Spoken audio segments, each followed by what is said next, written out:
Welcome to The Late Show, everybody. Thanks so much for being here. Oh, my gosh. Woo! Woo! Oh, it feels good. It feels good to be with everybody here tonight. I'm your host, Stephen Colbert. And, folks, check your calendars. We are just days away from the first presidential debate. This Monday, September 26th, and The Late Show will be broadcasting live right here from this stage to help you.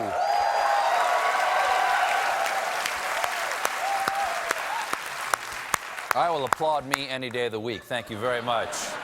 We'll be here live to help you relive all the big moments you just saw and are now drinking to forget.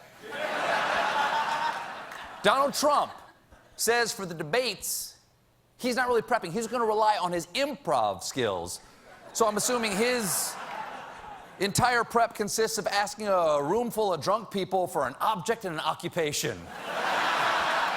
Thank you very much. I heard chia pet and proctologist. Scene. Good morning, doctor. Meanwhile... Improv. Meanwhile, the Clinton campaign is really worried that Trump could be seen as the winner if he clears the low bar of avoiding outrageous statements. That's not the lowest bar for Donald Trump. The low bar for him is not telling Lester Holt he'd be a 10 if he bought a new set of knockers. Come on, Lester, shake him up. So, it's true, Lester, you look great. So, Secretary Clinton is preparing for anything and everything. In fact, it is being reported that she is actually prepping for 2 Trumps at the debate.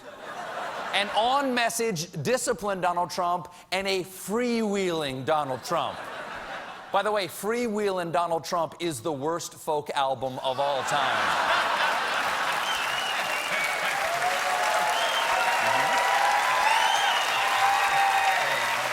Good album. It's not bad. That's kind of good. Now, normally, candidates prepare by doing mock debates against a stand-in for their opponent. But who could portray the 2 sides of Donald Trump? I know of only one person who could capture both Trumps at the same time, and we have obtained exclusive footage of him prepping Secretary Clinton. Sneaky little immigrants. Wicked, tricksy immigrants. Immigrants are my friends. Build the wall.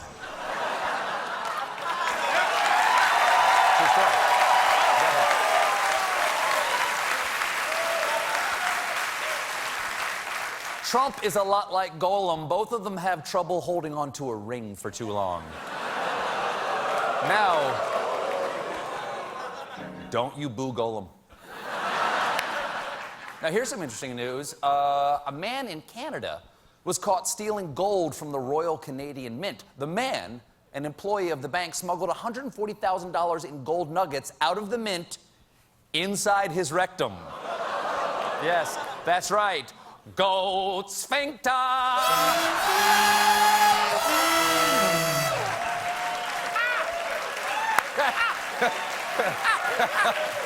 Could I hear that? Could I hear that one more time, please?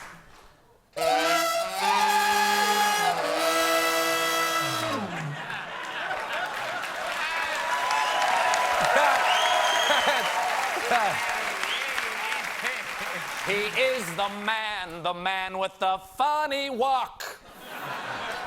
Those horns, by the way, that was the sound he made when they pulled the gold out of him. The man was charged with theft, possession of stolen property, and, God, I hope, money laundering. Now,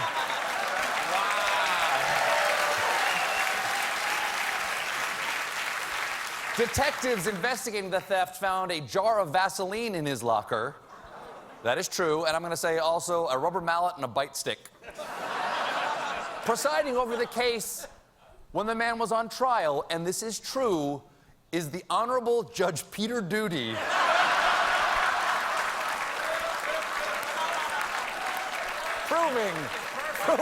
Proving once and for all, I believe that there is a God. The thief was ordered to return the gold nuggets, but the mint was like, we're good. We'll take a check. Now, in other news, I just saw this story that filled me with rage and then hunger. An entrepreneur has received a patent for this creation to revolutionize your next barbecue. It is a combination hamburger hot dog. He calls this the ham dog. Yes. The ham dog. Sorry, Elon Musk, someone beat you to the punch. The ham dog is evidently an idea whose time has come. Instead of holding a hot dog in one hand and a hamburger in the other, now I can hold them both in one hand, leaving the other hand free to perform the Heimlich on myself. But here's what I have a problem with, okay? This ham dog was invented by an Australian. How did Australia beat America to the ham dog? America has always led the world in unnatural food combination. I mean, who made a taco shell out of Doritos? We did. Who put pizza flavoring on potato chips?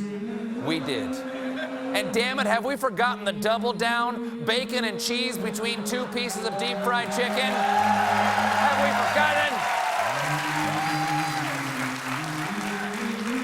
Who thought that was a good idea? Certainly not our next of kin. And why do you think the Pilgrims came over here in the first place? Not for religious freedom, but so on Thanksgiving they could stuff a chicken inside a duck inside a turkey without the king's permission. And I'm calling on all of our nation's top scientists to stop whatever you're doing right now and invent an unnatural food combination to make us proud. I don't care what it is. Combine lamb chops with a Slurpee. Pipe gravy into a Twinkie. Make beef stroganoff into fruit roll-ups. Call them fruit strogoffs. Put cheese on anything that doesn't have cheese on it already. Good luck finding it. Because in the words of Robert F. Kennedy, some men see things as they are and say, why? I dream things that never were and say, I'd put that in my mouth. Now say hi to something that is natural and delicious. John Baptiste, stay human, everybody.